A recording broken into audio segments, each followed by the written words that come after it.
And we are live. I want to welcome anyone who's here watching in the chat. Welcome to another episode of Table Night Insight, the show where we discuss the kind of topics you would discuss at game night, but we share them with you, and hopefully you guys are going to join us. So quick note, Riley is a little late today. He's hopefully going to be joining us in a little bit.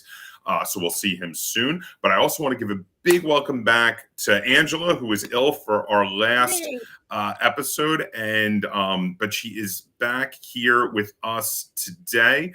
So thank you, Angela. Thank you so much for joining us again. Oh, I'm glad to be here. Glad to be over COVID. Oh, and I'm really glad you're over COVID. Welcome back. So we're going to do some introductions. So of course, you know me. If you're here, you know I'm the Board Game Captain. This is happening on my channel. But Angela, why don't you tell everybody who's watching a little bit about your two YouTube channels?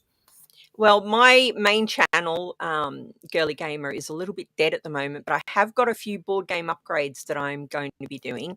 And my main channel for board gaming, Board Game Gran, has been dead because of COVID. I put up a little vlog talking about that last week or earlier this week. Oh my God, the days are running. It was a good video, like coming back to the channel. I really liked it. Oh, cheers. Yeah.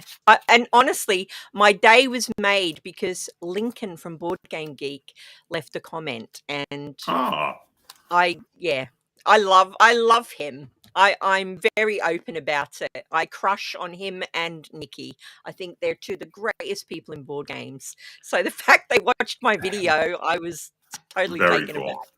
Yeah. So quick note again, that is Board Game Gran and also GirlyGamer on YouTube. So if you want to check out Angela's main channels, watch. She has a ton of older videos that she's had up, and hopefully she'll have some new stuff coming soon. I want to give a quick hello to Shogunstein as well as Lynn, who are in the comments saying hi to us. Hi, guys. And then also I want to introduce our guest host today, which is Garry from Dieku Games. Now, first, I'm going to let Garry talk about his YouTube channel for a minute, but I also want to say that he's here very specially because he has a film, a documentary he has done, and we're going to be talking about it a little bit, that is in the Gen Con Film Festival. So I wanted to give a big shout out to that. The name of the game is the name of the video, excuse me, the name of the movie, the documentary. God, I can't speak today, is Friendly Local Game Store. And we're going to be discussing it a little bit. But in addition, he has a YouTube channel you should totally check out called Dieku Games on YouTube. Garry, tell us a little bit about your YouTube channel. Yeah, and first of all, thank you for having me. I really appreciate it. I'm a big fan of the channel and all the work that you've been doing. And so very appreciated having the opportunity to come on, first of all. And about the Dieku Games channel, I interview game designers and creatives that are making more like indie games. That's probably where my love and passion lies, is indie games. So I interview designers that might not have the platform that, say, Dungeons and Dragons has, but I really love finding these like really unique games that are so creative, and in my view, they're going to be the next generation of what we'll be playing in the future. So I like to profile them and just talk about games. That is awesome. I just noticed that Riley has joined us. Hi, Riley. So Garry, by the way, I have checked out a few videos on Dieku Games, and Garry's channel is awesome. I highly recommend it. If you're not already subscribed to it, go over and check it out. And I specifically have to say that I am quite a bit jealous of his production values because he's more skilled of a filmmaker than I am. And I would aspire to be as skilled as you are, but I'm not there. So, but yes, they are fantastic and I love it. Riley, is your mic working?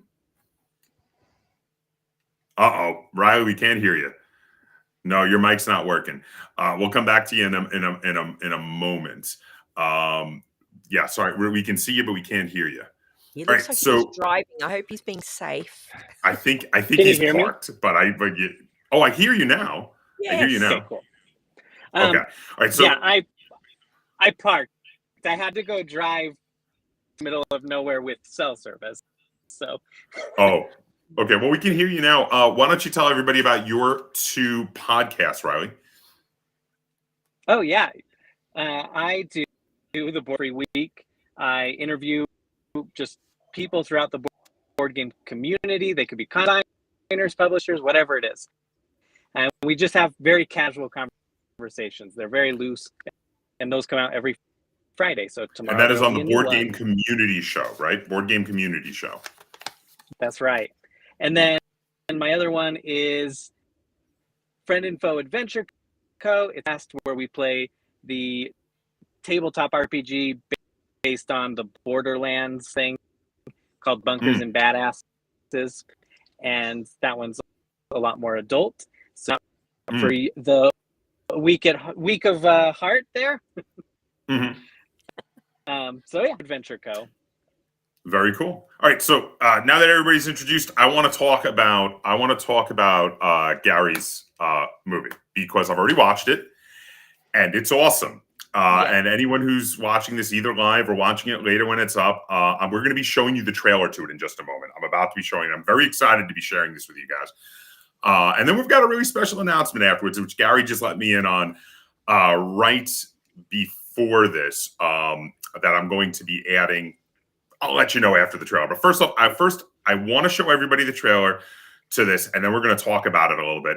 But I don't want to color you on it too much before we show it. So give me one moment, and I'm going to be plugging up the trailer right now. Here we go.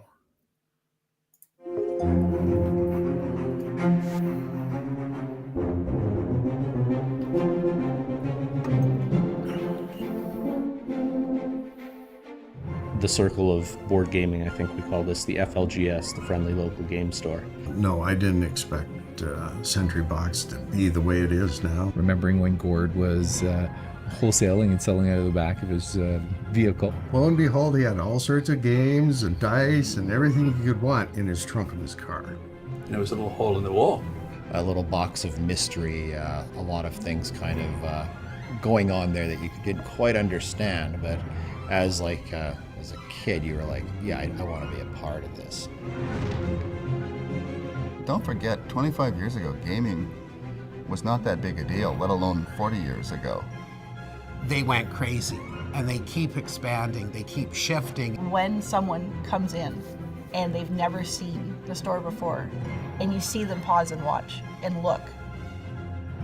Most of them say like, wow, or oh my gosh, and they'll like pull out their phone and ask if it's okay to take a photo. I'm like, absolutely, please do. You're just like presented with this plethora of nerddom. We want this to be a place that people find cool, they want to come here. When a customer comes in and they're like, oh, wow, that is so cool, you kind of have to be like, you're right, it's so cool. Say goodbye to your wallet. And to your free time, where you're going to get hobbies. People were making pilgrimages. It was, well, they still do, I should say. But there's something unique about Calgary and the Sentry Box. I think it's very uncommon for a city of this size to have a gaming store like this, something that's so big, so well stocked, so well established. Over 47 years, all my circle of friends are all gamers. The parents are talking about how when they were teenagers, they were, bugging their parents to bring them to the Sentry Box on the weekends so they could pick up the latest D&D book, and now they're bringing their kids. And that's very much what this place is. It is the collective dreams and visions of dozens and dozens of people, all condensed, trickled, sent through a filter on down to what we see here. And you don't get to see very many collective works like that. It's a very special place, even outside of just being an FLGS. Life can change, things can come and go, jobs can change. Yet this place manages to remain a constant.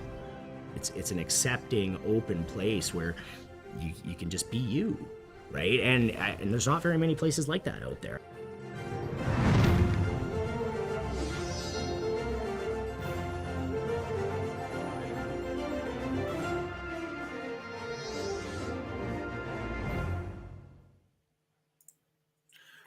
That was awesome. Yeah. That was a fantastic trailer. So first off, I want to thank Garry for coming here to talk with us about this. I also want to thank Garry for making it so now I have to drive to Calgary at some point. It's a lot further for me than you, Josh. That's a fair point. Angela, you need to get a submarine. That's what you need so you can come on over to Calgary. Well, I recommend flying. Yeah, I was going to say, but it is, it is still a bit of a trek for all of us, actually. Except, well, what area do you live in, Garry? I don't actually know. I live in Calgary, so for me, it's just a walk away. So did you frequent the store before you decided to make the documentary on it? I did. Although it's funny, I moved to Calgary just, I guess, 8 years ago, and I didn't actually even know the Sentry Box existed. And I just happened to be out for a walk, and I saw the dragon on the side of the building, and I was like, okay, I'm a geek. This is interesting. And I went in there, and as described in the documentary, I stood on the rails, and I took out my phone, and I took a photo, and I sent it to all my old D&D friends that I used to play with when I was a kid. And I said, you wouldn't believe what I just stumbled across. And then later on, I went, this would make a really interesting story, I think. So now, Riley, I wanted to ask you, because I don't think you had gotten a chance to watch the trailer before right now. Am I correct? Yeah. Like, I had no idea this place existed. I didn't know exactly what I was getting trailer. So, wow. That looks incredible. Did you just, like, camp out talking to people? Well, I was able to access a lot of, their older employees and people that had been, the store's been open. The Sentry Box has been open for over 42 years now. And so it started as a hole in the wall, and it's just kept growing and growing and growing, and into now the world's largest game store. And the trailer probably doesn't do it justice to, it's like Willy Wonka and the Chocolate Factory in there. Like, they've got so many decorations, and we concentrate on that in the documentary of how they were created by a talented guy named Cam. And it truly is like you go in there and you could just lose yourself. So a couple quick. So Zoe was saying hi, and then also Shogunstein says, Josh, I grew up on Long Island. I graduated high school in 1990. I only remember 2 stores on the island growing up that might be close to a FLGS of today. One was Heroes World. I went to Heroes World. Oh my God. Yes, in Levittown. Oh dear. And discontinued. Levittown and the Oz D&D store. I can't remember where. Maybe Mineola or Massapequa. I would have known if it was Massapequa. I had no idea you grew up a Stonestein. I grew up in North Massapequa. The one in North Massapequa was called so D&D store I was not familiar with, but Heroes World I was familiar with. But this looking at this is way bigger than any of those old school stores, those comic and game shops. This place is enormous. And I have watched the whole documentary, and Angela, you watched it all too. What was your impression of it? Let me get your opinion. Yeah, I loved it because, as you and Riley know, Garry doesn't know, I had a little hole in the wall role-playing shop back in the early 90s, and seeing what that could have become just blew my mind. Yeah, I loved it because of that, because it went back with the owner and talked about how he started in the trunk of his car, and now he owns this amazing game store. And I also liked that they seemed like a family. Yes. Like everyone, the staff, everyone. Yes. It was beautiful. Really, really good to watch. So now, first off, at Gen Con, it's going to be showing for the film festival. Garry, when and where can people check this out if they're going to Gen Con? I know you and I are going. Angela and Riley, you're not going. Am I right? So we're split. We're split like the community. About half of us are going and half aren't. So, but if someone is going, where can they watch it at Gen Con? Well, it's on the Thursday, which is not maybe ideal timing because I know a lot of people don't get there right on Thursday. But Thursday at noon at the Westin hotel, and I didn't even actually know Gen Con had a film festival. And there's a fellow named Chuck Boudreau that's been kind of shepherding the film festival. So hats off to Chuck for doing that. And there's a lot of talented people that have entered films, and you can go watch them throughout the whole Gen Con. You don't need a ticket. I know everybody's kind of got their schedules jam packed, but if you're able to make it to any of the movies, I'm sure everybody would appreciate it. But mine is specifically playing at noon on Thursday at the West End 3. It's only an hour long. Are they all say hi? Noon Thursday at the Westin. What were you saying, Riley? Are all of the movies like board game related? Well, they're all gaming or geek culture related. Yeah. Yeah, the film festival's been there for quite some time. I actually was aware of it. I've seen some stuff there before. They sometimes do just sci-fi and fantasy stuff. Like I've seen stuff there where they're just sort of like short films, like sci-fi-ish or fantasy. Sometimes they kind of a little off topic, but generally something geek culture related. Let's see. Okay, cool. Shogun San was saying Heroes World started as a small shop in the middle of Nassau Mall, but then moved to a bigger store across from Pathmark. All the Long Island stuff. We used to get all our Star Wars stuff. Yes, I do. I did frequent that shop, actually. Fun fact, I used to go take my karate lessons down the road from there when I was a kid. And then afterwards, we would go over to Heroes World after, we had after I had a big sparring match or something, me and my brother. All right, so you had another announcement, Garry, that you had told me beforehand while we were waiting for everybody else to join us before we went live. I'm just going to give it to you to take it away and let everybody know.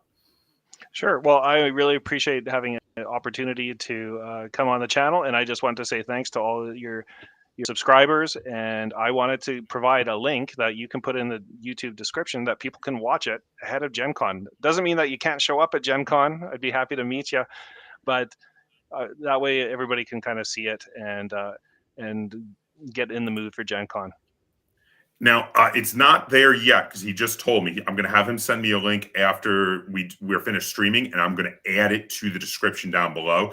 So if you're watching right now while we are live, check back a little later or tomorrow. The link will be in the description down below for you guys to watch the whole movie if you're not going to be able to make it to Gen Con. And that is freaking awesome. And I have to tell you, it is really worth a watch. I was glued to it. I loved it. So yeah, definitely check that out. Now, there will be a point where I'm going to have to take the link out because it's going to be going up officially somewhere else. Where, once the link is removed, where will people be able to watch it?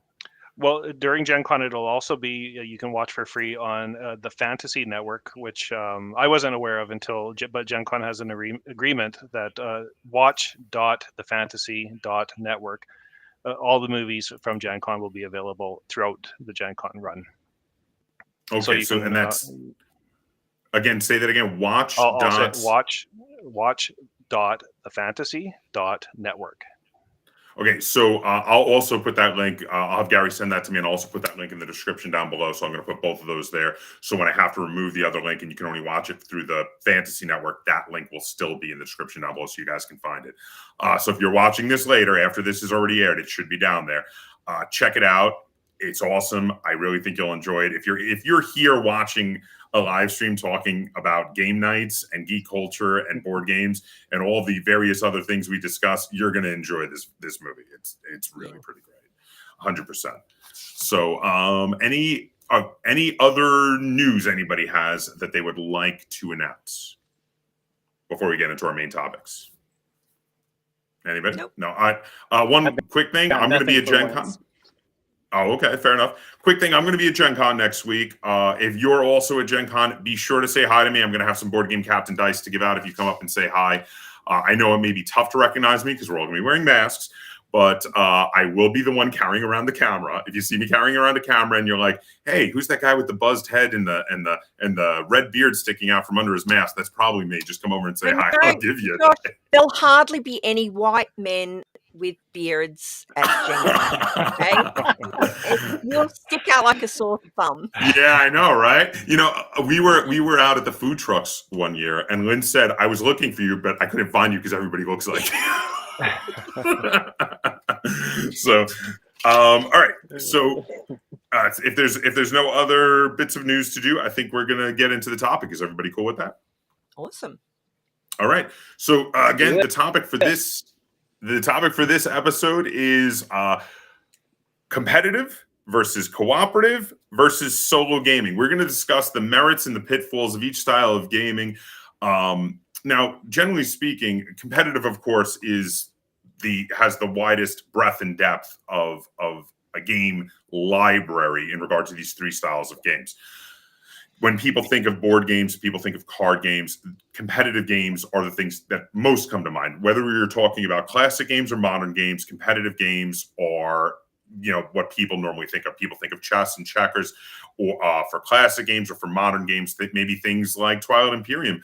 But these are all competitive games, and the cooperative games, people kind of need a little bit more of a deeper knowledge of gaming to think about them, but they have been around for a long time. Role-playing games are all cooperative. Cooperative board games themselves have been experiencing a bit of a renaissance, and there have been a lot more of them in the last decade or so than there used to be. And solo games themselves have a long tradition dating all the way back to, for instance, the two different games named Solitaire, both the peg jumping game and the card game, which date all the way back to the 1600s, respectively. These games have been around for a long time. Solo games as a concept have been around for a long time, but always kind of been in the shadow of their larger brothers of competitive and cooperative games. But there's been a lot more of them coming about. But each of these styles of games have things that are great about them and maybe things that are not so great about them. And we'd like to discuss them and see what everybody thinks. If you're in the chat, be sure to comment and let us know what you think. I will be trying to address all of the relevant comments if you are there. But who would like to start us off discussing a particular type of game? Or should I start? Garry, because he's the Garry. Garry, would you like to start us off? Sure. I kind of provided a list of games that I was kind of excited about, and I guess collaborative games in general, as you mentioned, like tabletop role-playing games are collaborative in nature.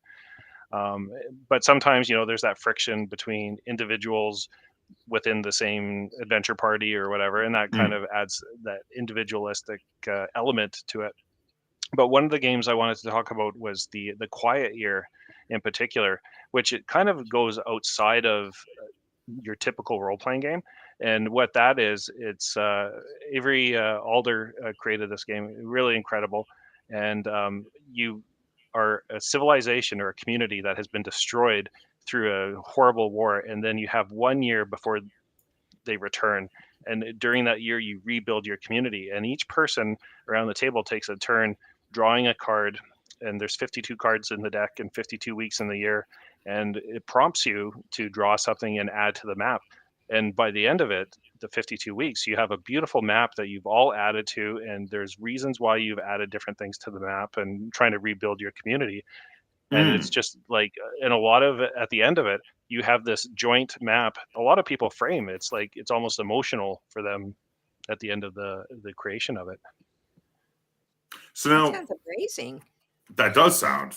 Yeah. I agree. That does sound amazing. Have you, go on. I don't know if there's a delay. Okay. The Adventures of Actual Play podcast. Yeah, just a little actual play podcast. They newest season by playing through this.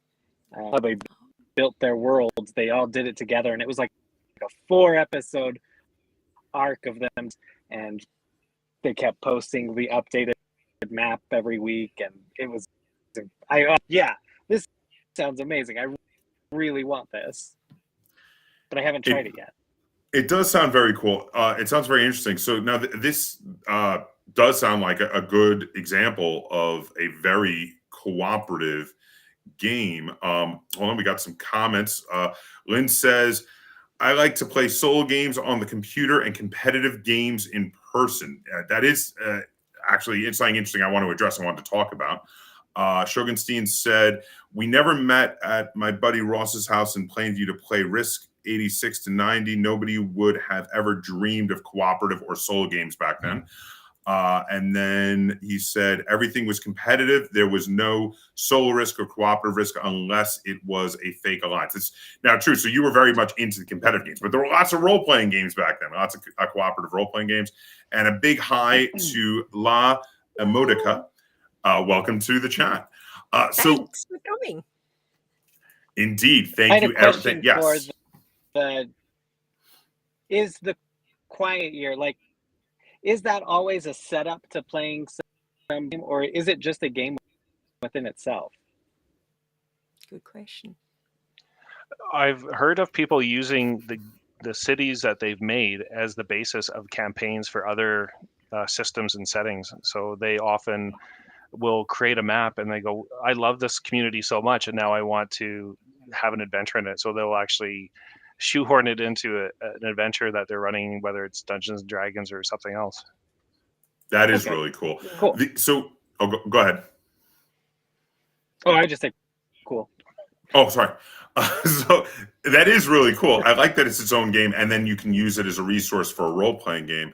And this actually is a good example of this. Now, I wanted to address something that Lynn was saying in the chat there, where she was saying how she likes playing solo games on video games and competitive games in person.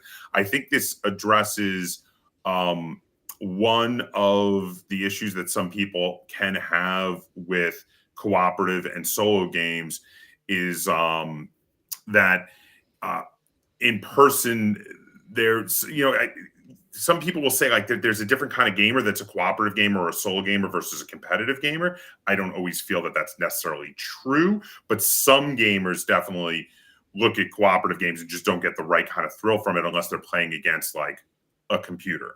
And that definitely is something that you see a lot. Plenty of people are like, oh, if I want to play something like that, I'll play a video game when talking about role-playing games or other cooperative games like that. What are your guys' thoughts on that?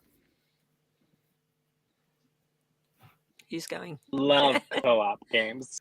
So, like, I think it's so fun to, well, I find so much of the time you can come up with something that seems pretty simple and fun by flipping a random deck over, and that's the AI being able to work together as a team and trying to overcome it.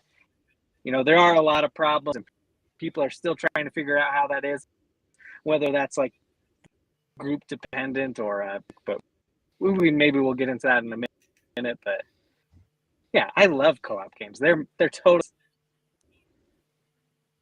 okay. So fair. So you don't see any issue with it. That's fair enough. Now for role-playing games, I'm always fully on board. And of course, Gary, you were talking about role-playing games. I actually threw in a picture, if I could find it, of a role-playing game that I rated very highly recently. So I love playing role-playing games. I love the cooperative nature of role-playing games. I like how the game master is not adversarial, hopefully, if they're doing it right, to the players. Everybody's trying to cooperate to tell a story and have a good time. And I feel like even though it's not a role-playing game, the game you were talking about, The Quiet Year, does feel like it has some similarities to that, where everyone is doing a cooperative activity to tell a whole story and just share the enjoyment of the experience. Lamodica says, I love co-op games and I'm meh on competitive games. Same. So, Angela, you're not really into. Oh, go ahead.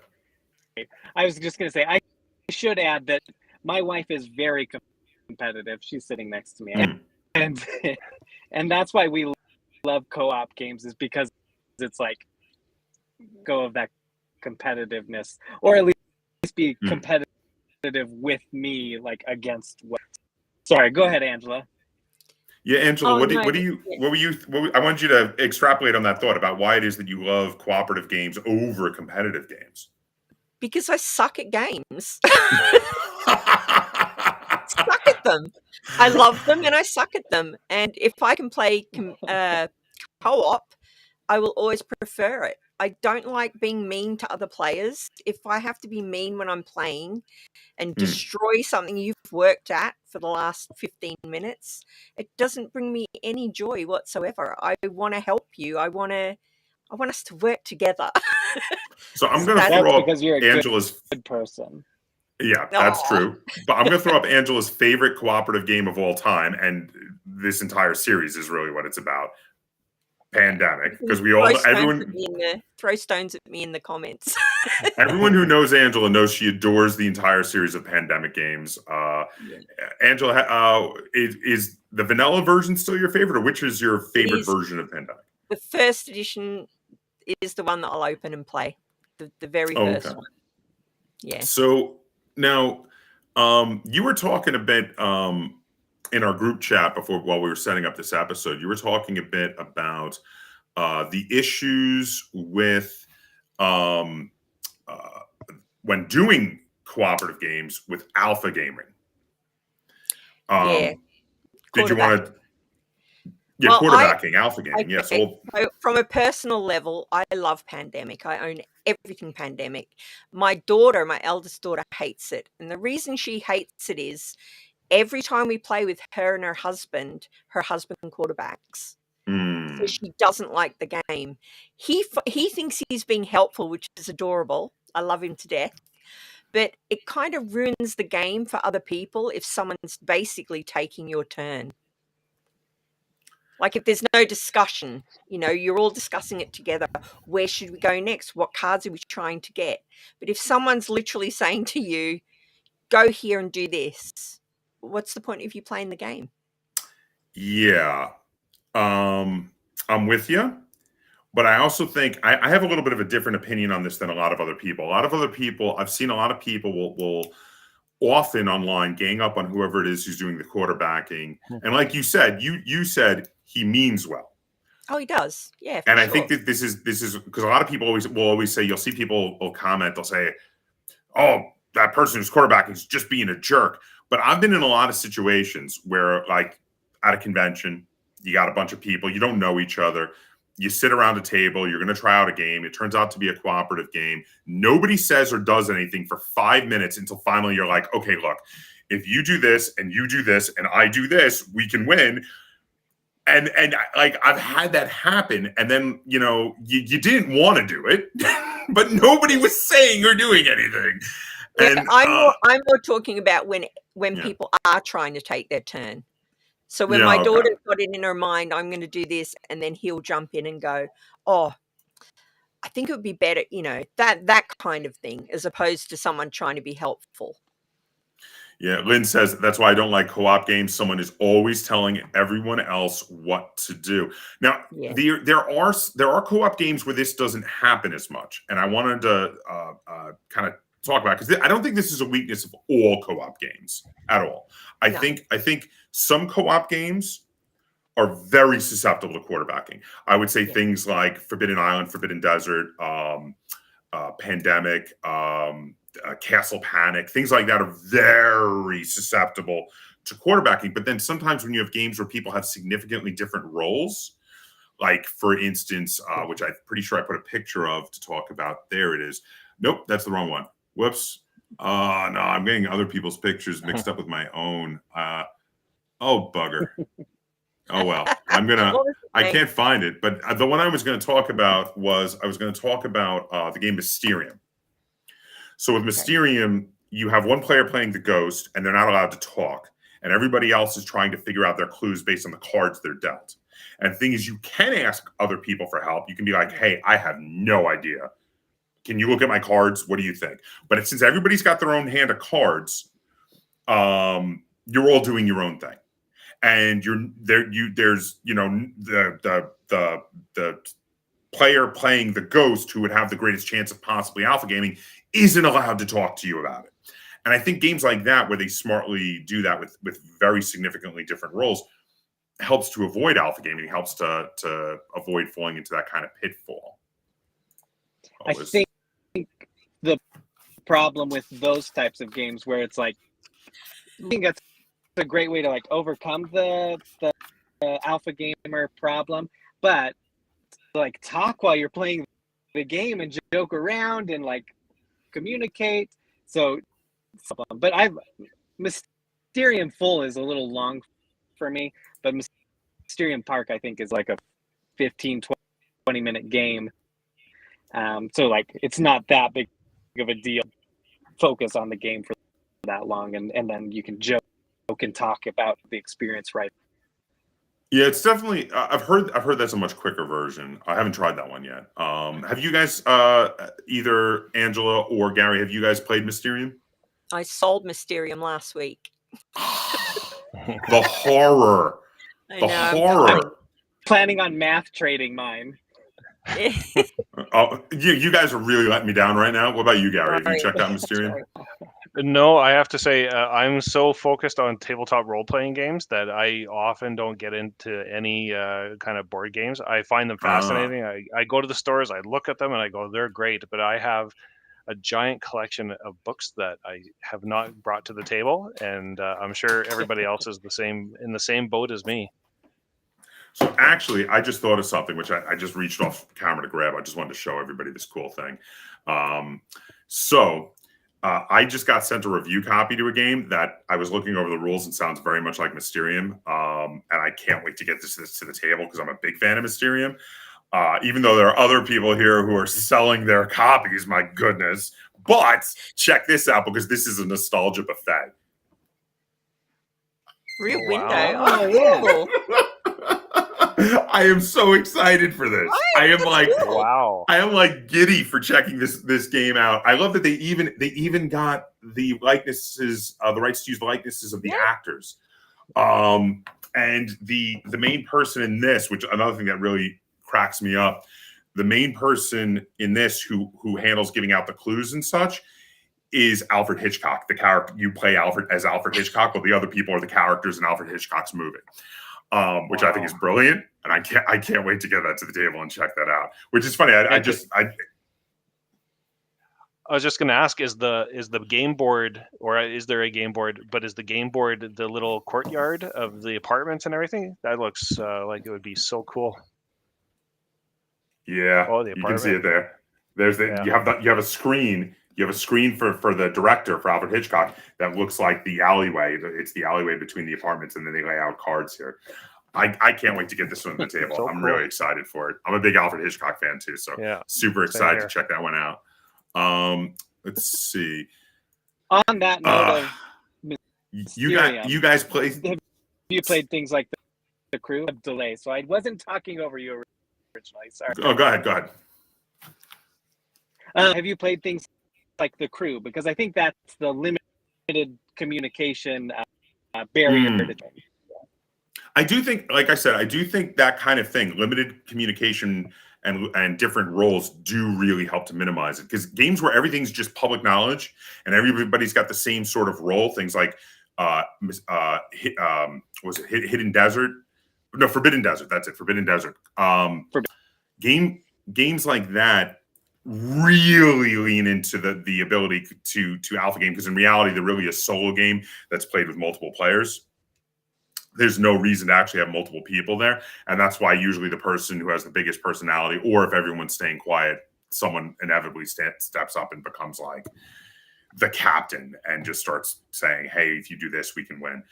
So La Emotica says, you guys play some aggressive co-op games. I usually put a stop to quarterbacking. I tell people you should do that on your turn. However, it's this other person's turn now. Okay. Oh, and yeah, and you know what? Sometimes sometimes there needs to be someone at the table to do that. Yeah. Period. Right. So, what do you guys think? Now, we did say that there are plenty of games and game styles within cooperative games that avoid quarterbacking. But do you think that this is a very widespread thing in cooperative games, or do you think it's a more situational thing? It's only with certain games, certain types of games. Maybe certain types of people more than the games. Yeah, I feel like it's a people thing and not being group dynamic. Yeah. I think I'm the same way. I was playing Pandemic with my wife, but it can come off bossy. And what I want is discussion, but the way I say my demanding. And so I've had to learn to adjust, and I think that's a lot of trying to help out. They want to win as a group, and so they want to collaborate and come up with idea. Say it. It sounds like this is the way to do it. At least I hope. I don't know. Yeah. Garry, what are your thoughts on this subject? Yeah, I think it's generally a people problem that you run into in that kind of case. And some games have really solid mechanics that really stop that from happening. Like they do not allow other people to basically tell you what to do on your turn, and it's like your turn and able to manage whatever you want to do. And so I think there's ways around that with mechanic, but ultimately it comes down to trust at the table. Like you have to trust the people that you're playing with, and that you're all on the same page. And I mean, easier said than done. I mean, when you read all the horror stories, whether it's on Reddit or whatever, usually it comes down to it's a personality problem with somebody. So it's important to find the right game and the right people to play with. But with that said, you never know what could happen. I think that statement there, the right people for the right game, is a big part of it with cooperative games, because a lot of times you get people who either want to be able to fall into the background and just sort of like let other people do things, and then it's almost like they want you to help to do their turn for them. And whereas if you're playing a competitive game, that kind of can't happen. They have to do something. Or also you sometimes get people who insist on trying to tell everybody how to do their turn, which in a competitive game, most people's reaction would be like, hey, mind your business. Whereas in a cooperative game, there's that kind of inclination, oh, well, they're on my side. It can happen in role-playing games as well. Like, I'm sure Gary's got loads of stories about that. You can get that one person at the table who's basically telling you what your character should be doing. Like, I've been in groups where that has happened, and it's super annoying. That's the worst. Yeah.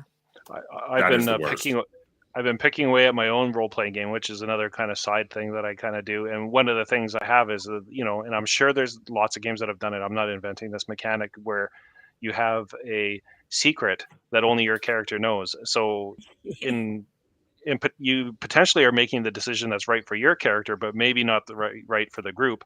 And they have to live with that as far as the group goes. Like you might get paranoid because of it. You might go, well, how come they're doing that? But maybe that character needs to do that because they have a secret that they have to get to somewhere else in the dungeon or whatever the case might be. Yeah, I think that's one of my favorite ways to overcome the in Gloomhaven, right? You've got secret objectives each combat, and you may be heading towards a certain goal, but it's like, well, I need to go the side way of this guy because that's what my secret is. So I love that. So yes, I wish more things. Secret information is definitely another way to help fight against the alpha gaming, the quarterbacking, for sure. Zoe threw out a comment here. Let's see what she said. She said, I always feel weird when I'm playing a cooperative game and someone is just completely disengaged and letting everyone else take the lead. Yeah, that bugs me out too. And I really feel like in those situations, and I mean, everyone's allowed to try games and then realize they're not for them. But in that situation, that's probably a person who probably maybe shouldn't be playing cooperative games. They should probably be playing more competitive games. That's the thing, is like, it does take a certain kind of gamer to really get into and enjoy cooperative games properly. Because some people, it's just not the right fit, for sure. So now, what about versus competitive games? Because I feel like cooperative and competitive always feel like two sides of the same coin. Whereas, solo is a weird sort of offshoot, a little different. But there's that whole opposite but the same kind of feel about cooperative and competitive. What do you guys think are versus? Well, we've already talked about some of the strengths and weaknesses for cooperative. What do you guys think about competitive? This guy, the guest. Well, what I would say about competitive, and I'll maybe backtrack, and I talked about this before the stream started, was Car Wars. We used to play. We are those kids that play D&D from sun up till sundown, day in, day out, all summer long. but once in a while, you would get on each other's nerves throughout the game, and then out would come car wars because it was so competitive. And you would make your own car, and you would go into the arena in a Mad Max world, and you would try to kill each other, and you could get your aggression out on each other. And that was always actually a nice break from the collaborative or cooperative games where you were able to kill each other and kind of get your anger out if they pissed you off earlier than the week or whatever. So I kind of always enjoy that, but I don't know if you could do it on a regular basis. I think, it's a nice, I could. It's like it cleanses the palate, I would say, as far as being collaborative and then going to nice competitive to just kind of change it up a bit. Well, I definitely competitive is my favorite. I RPG? go competitive. No, it's like a car battle game. Oh, yeah. Okay. Old school. It transformed into an RPG. But the original is like playing out the Mad Max movies. You can think of it like. There's some newer games that do similar things too. But yeah, I mean, competitive games. I feel like the competitiveness does hit a lot of people in a primal place. It's a very clear-cut thing. It's like I triumph or I don't. I win or I lose. So it's this. Whereas cooperative, and granted, there's a great place for cooperative games, especially in teaching people when they're growing up how to cooperate with other people. But in the same token, there's some great things to teach people as they're growing up with competitive games. Teach people how to be a gracious winner, not to be a sore loser, how to win within a specific rule set. These are all things that I think are really important in the development of a fully functioning adult. This is why I think gaming is something that everyone should teach their children. I'll get off my soapbox now, but definitely, I do think that with competitive games, whether you're playing like an abstract game, I'm showing Yinch up in the screen right now, or a war strategy game like I'm showing up Sails of Glory right now. Any kind of competitive game, there's this very primal thing of I come up with my own plan. I alter my plan on the fly. I win or lose by my own wits. And if you win, it's incredibly rewarding. And if you lose, you hopefully learn something from it that you can then apply to the next time you play. Yeah. And the risk, I guess, is always if there's a clear winner, the other ones gang up on them in a competitive game where, like, if there's somebody way ahead, inevitably the others go, let's take the leader out, and that kind of defeats the purpose of the whole competitiveness if it's like somewhat balanced. And then I guess the other thing is when you get into the competitiveness, if somebody dies right off the bat or gets taken out right away, you have somebody just sitting there for the length of the game and they don't enjoy it. Competitive doesn't mean player elimination. There are plenty of competitive games that don't have player elimination or very much minimize the chance of player elimination. Like one of the ones I was showing. So like, and also, I mean, if you're playing a 2-player game, if one person's taken out, then that is of course it for them. Let's see, I had a couple comments from the chat. So he says, I agree, play is incredibly valuable for kids. So thank you for backing me up, Zoe. I've been saying this for years. Great minds think alike. And Lynn threw out, I like Euro games where you're not being aggro toward other players, but there's still one winner. True. You don't have to always fight. You wanted to say something, Angela? Go ahead. Yeah, that is true. I agree with both. Go Riley, go Riley, go Riley. I'm sorry. This is the last time I'll do this in the car. Anyways. Yeah, please. Competitive doesn't have to be aggressive.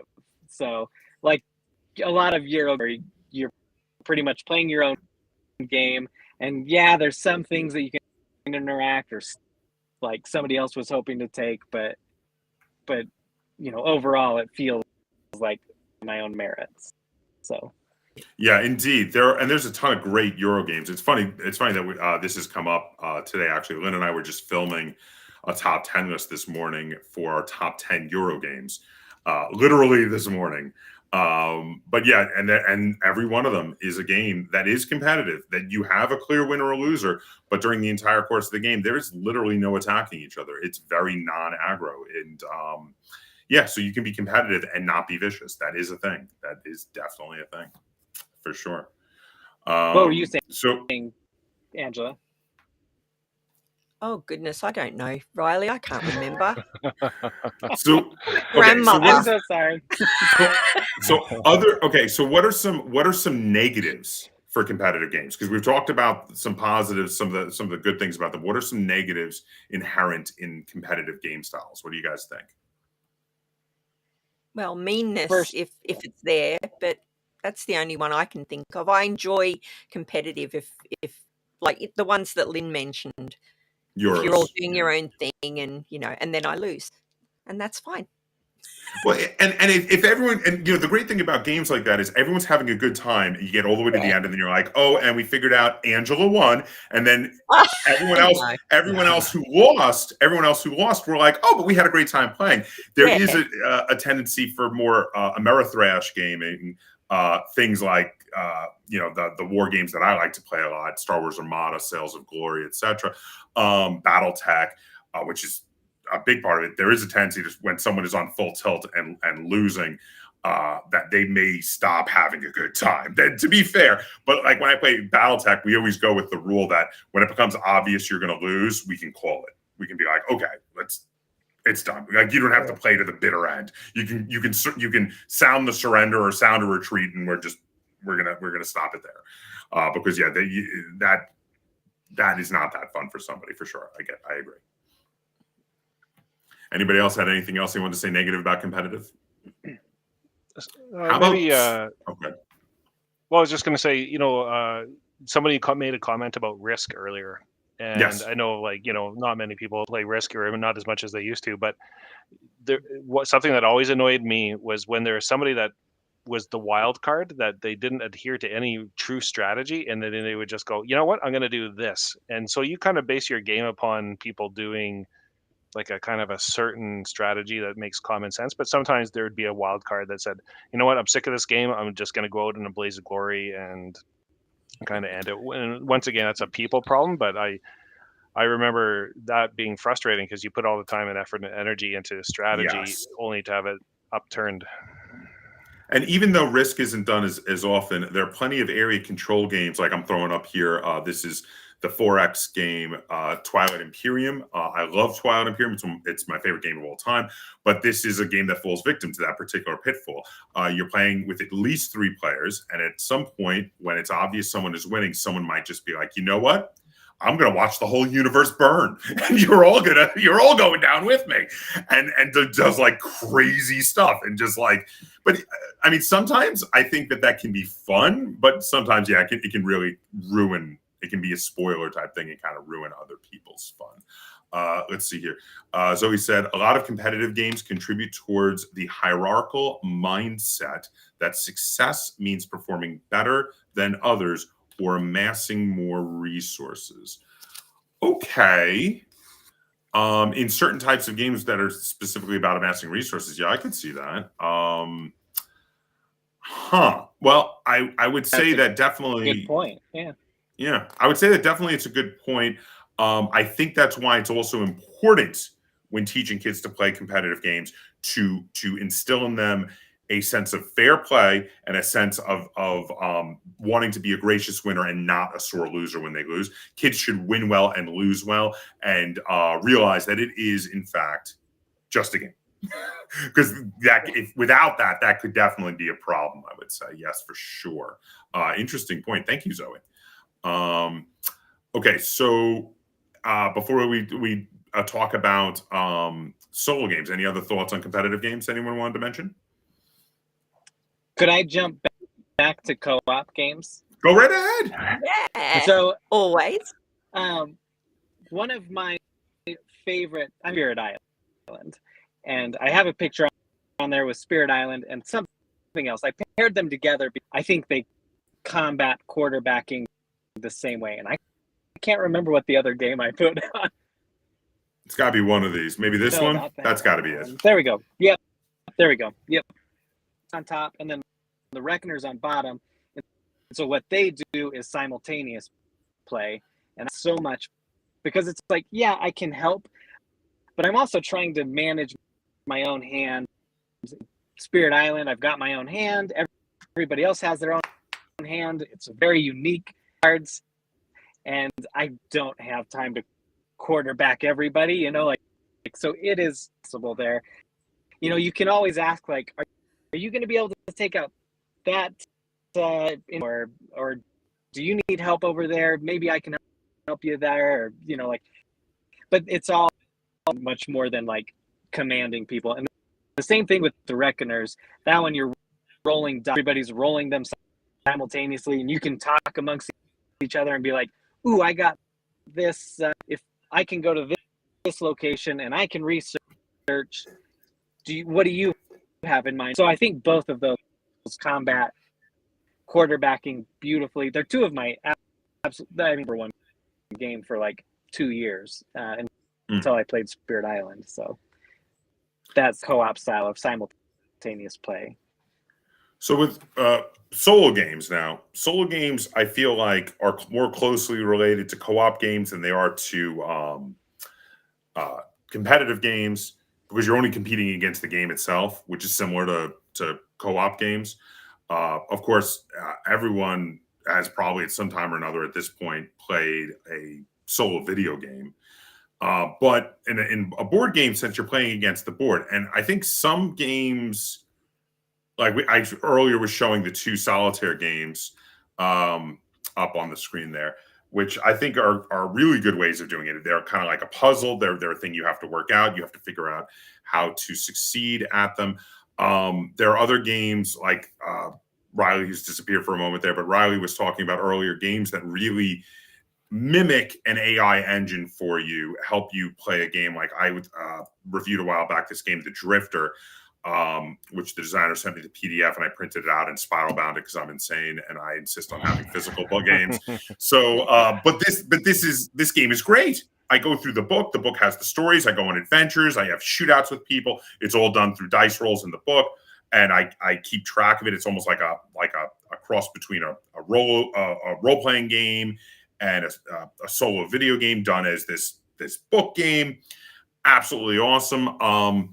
But I think a lot of them, for what the big downside is, you lose all the social aspect that you have in competitive and co-op games. What are your guys' thoughts on that? Go on, Gary. Yeah, I would say, and I guess I look at it from my perspective of like, speaking of how many books I have that I've never brought to the table, but I read them. And I recently had Deborah from Geek Gamers on as a guest, and she's got a really good book out about solo gaming. And we talked a little bit about it, and there are a few light bulb moments for me. And she said the act of actually just reading the book and participating in the book is solo gaming. And that I watched that episode. And that kind of gave me comfort, because like sometimes you go like, why am I buying these books? And sometimes I have no intention of ever playing them, but I just enjoy exploring the world, and even seeing the mechanics of how that world works is fascinating to me. It triggers something for me where I'm just fascinated by what you can do just by reading a role-playing game book. And then the next step into it is like, if you can have like little mini games within that role-playing game book. And we mentioned Traveler earlier about, whether it's character creation, that, people actually die in character creation in Traveler. It's kind of like an old joke now, but if you roll the wrong dice as you're making your character, you can die. And people just love that aspect. It's a game within the game. And building ships is the same thing, or building your own little sectors is your own thing. And I think role-playing game allows you to have that tactile kind of solo adventure in your mind. And that's the most important thing, is in your mind. And going back to your analogy about the computer game, is it's kind of being fed to you. And I think, the theater of the mind is so powerful compared to a video game, that it's something special. I like it. I think the key is, and I think you just literally made me think of this by the way you were describing it. I think the key is how well the game can keep you engaged, either through mechanics or story. If a game can successfully keep you engaged solo, you're going to keep committed to playing the game by the rules, and stay in the universe of the game, etc.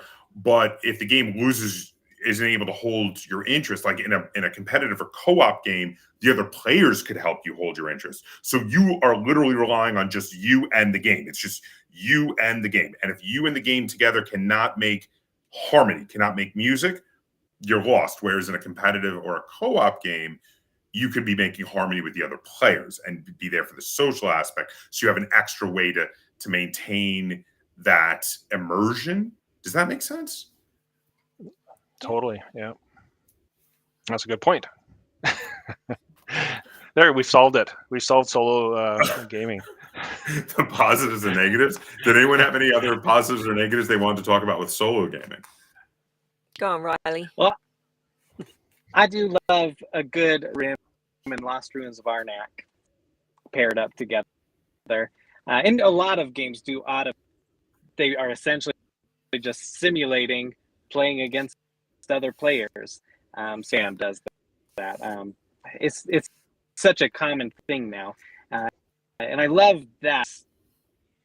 Like, some of them do it incredibly well. And it does feel like your Ruins of Arnak, I think actually, and Outer Rim, I've only played it once solo, have like adjustable difficulties so that you can make it harder for yourself. And so it feels like you're playing against an AI opponent. I mean, you really are, but magic. The Drifter does that too. It has different difficulties. You can adjust it. I like that. Definitely. And that's one that actually has kept my my attention, even though and I'm not normally a solo gamer, but that one has hooked me in, and I've been like, I've had multiple instances where I'm down here in the basement just like, oh crap, I'm out of bullets. And you just barely make it out of a fight, and then you have to limp your way back to a town and buy some bullets, and because you got jumped by bandits. So that is it does hold my immersion. So let's go around and see, what does everyone think? What is their number one style of gameplay? Angela, let's start with you because you already kind of talked about it a little bit before. Angela, what is of the three, what is your favorite style of gameplay? Of the three, it's cooperative, but I just want to thank Garry for what he just said there about when he was talking about Traveller, because I own nearly every vintage Traveller book that has ever been made, even the bootleggy ones, and the maps and the ships and every challenge magazine. And I used to play it a lot back probably late 80s, mid to late 80s. But I haven't played it for years. But I do flick through those books, and I've never really thought about it before, that I'm playing the game just by reading them and getting the nostalgic joy from going through them. So thank you. That is a sort of solo game, I guess. It kind of is, isn't it? Yeah. I should mention, I just had Mark Miller as a guest on my show, and I talked to him about that. So if you check out my channel, Mark Miller, the creator of Traveller, was on my show, and I asked him about that and the legacy that Traveller has had on role-playing games in general. And he was very gracious to be on my channel. And he's incredible and such a good game. And so even today, and I'm in the indie RPG scene, and as I mentioned to him in the interview, there's not a week that goes by that I don't see somebody looking back upon those rules and going, they were genius. Yeah. Like, how can I, it's funny how it goes full circle. It gets back to the root of it, and people are going, it was so genius to begin with. How can I steal that idea? And here we go again, back on the whole circle, probably. Yeah. Just so elegant as a rule set goes, Traveller. Just, so good. And again, real quick, for anyone who wants to check out that episode, Garry's channel is Dieku Games. That is appearing at the bottom of his window there. Dieku Games on YouTube to check out that episode for sure. So, Angela, why specifically? What are the big reasons that make cooperative games your number one style? I like cooperating with people. I like working together and having a giggle, working out, what we're going to do, and going back to playing competitive stuff. I do play a lot of competitive stuff because, as you mentioned at the start, most games are competitive. Mm-hmm. And I'm not one of those people that when I lose, I crack it. I just love the experience of playing it. And I'm used to losing. But cooperatives where I really love gaming. Fair enough. And real quick, what's your number 2 of the 3 styles? My number 2? Yeah. You know, I've only just started playing solo games. It's very new to me.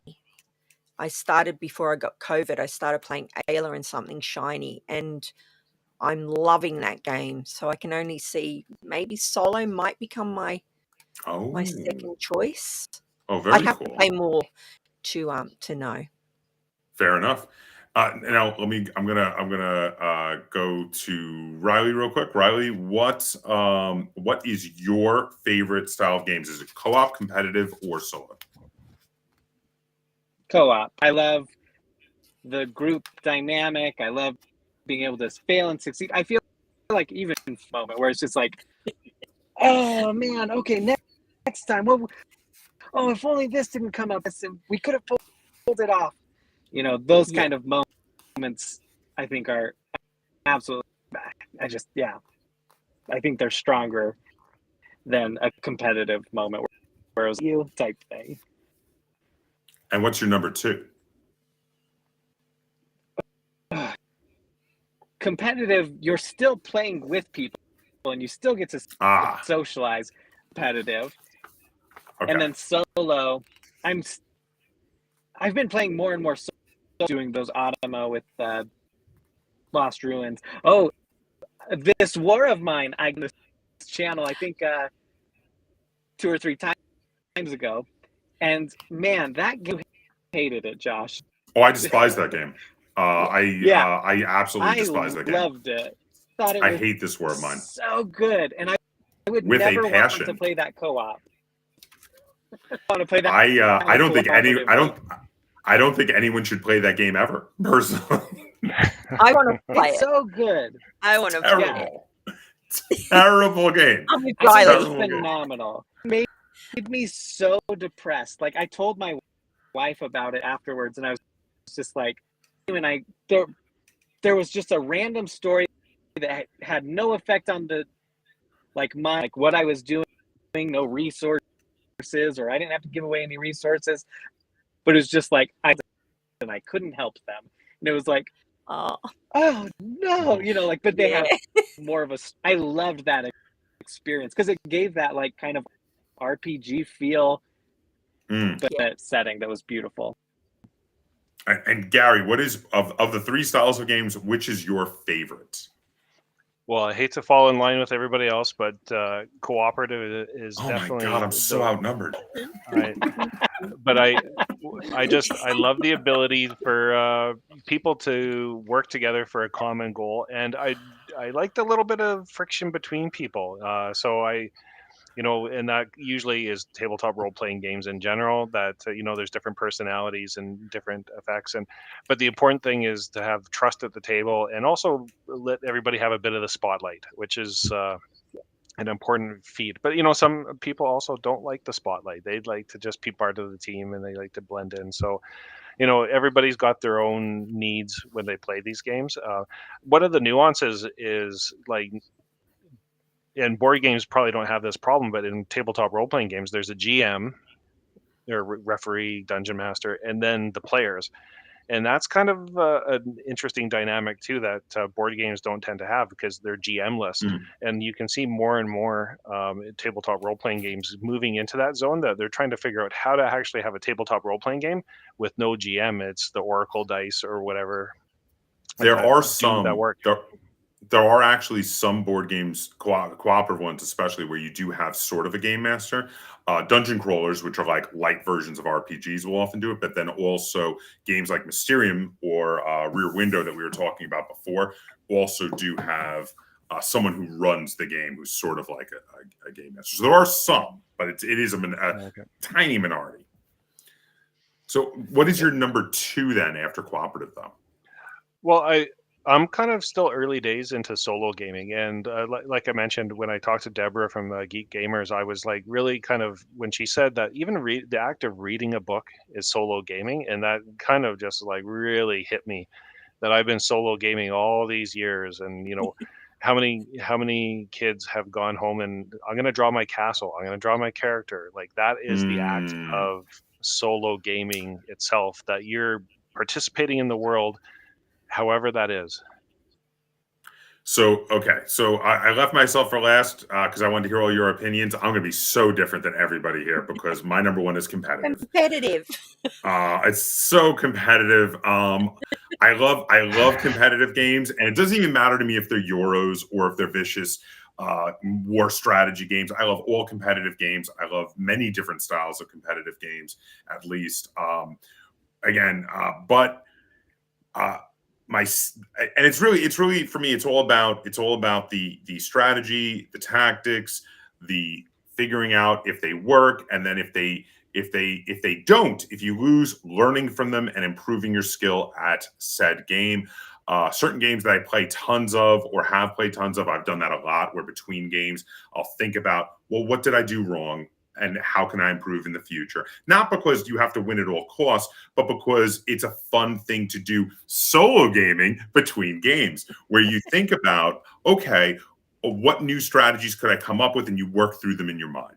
And I love that. I have a good time with that. And actually, I think if reading a role-playing book is solo gaming, then doing what people used to refer to as Math Hammer, where you figure out new strategies between playing games, I feel like that's solo gaming too, in a way. I just want to say, Zoe was saying, otherwise, I prefer competitive over cooperative myself. She had said before that, let me just pull that back up, that her favorite was cooperative or semi-cooperative, but now she said, otherwise, I prefer competitive over cooperative. Solo is the least. Okay. Oh, so cooperative, then cooperative, then competitive, then solo, I think is what she's saying. Is her order. So everyone's against me on this, but that's okay. I'm going to stand firm. Competitive all the way. And then, and now here's the thing. Even though I just said that I'm buying into what you said, by the way, about your guest who said that reading a role-playing game book, which I watched that episode and it was really good, and she convinced me. Reading a role-playing game book is solo gaming. I'm 100% on board with that. I also believe that thinking of the strategy and strategy games between games is definitely solo gaming as well. But I still have to say solo gaming is not my number two. Cooperative is my number two. And the reason is 100% because in a cooperative game, like a competitive game, you still have the social interaction. And for me, gaming is all about that social interaction. As much as I love reading role-playing game books, I don't want to read the same book cover to cover multiple times. I do it once and then that'd be it. Whereas a really good cooperative game, even though I prefer competitive games, a really good cooperative game, I would still play multiple times. Like I've played Mysterium many times. It's a game that I love a lot. Really, really good. I got some backup. Roto said, well, I'm with you, competitive. Yes. and I love that he threw out the metal horns right there. Yeah, let's go, Dio. All right, love it. Yes. Thank you. So I'm not alone. You guys are all outnumbering me, but at least I got a little backup in the chat. So definitely on the competitive. Did anybody have anything? I think Zoe's was a little in the middle because she had like semi-cooperative one play. And she has a game. She's a designer. I love that game. It is such an awesome semi-cooperative winners. Everybody could potentially win. Everybody could potentially lose, or that's just like, it's such an awesome game. So I totally understand like cooperative comes through in her designs, and I love it. So I feel you. So I think we've rounded this one out. We're gonna probably be signing off in just a moment. I think this was awesome. Real quick though, don't leave yet because I'm gonna sign us out for those people who missed the trailer to Gary's movie that is playing at Gen Con, and will shortly. I'm going to try to have it done tonight. There'll be a link to where you can watch the full movie in the description down below. But I'm going to show the trailer again as we head out, so everybody can check that out again if you missed it in the beginning of the episode, because we played it pretty early before a lot of people showed up. But yeah, again, feel free to comment down below. Let us know what you think if you're watching this episode after it has aired. And again, check out Gary's channel, Dieku Games. check out Gary's movie, Friendly Local Game Store, which I'm about to have us go out on the trailer of. And also, of course, check out Angela's YouTube channels and Riley's podcast. Links in the description down below to all of that. But yes, and until next time, game on. And again, one more time with the trailer.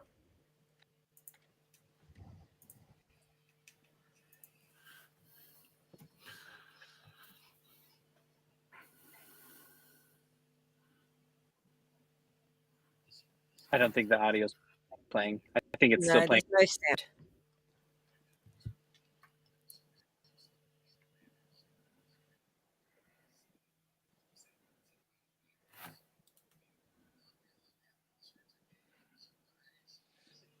Can you fix the audio, Josh, on the trailer?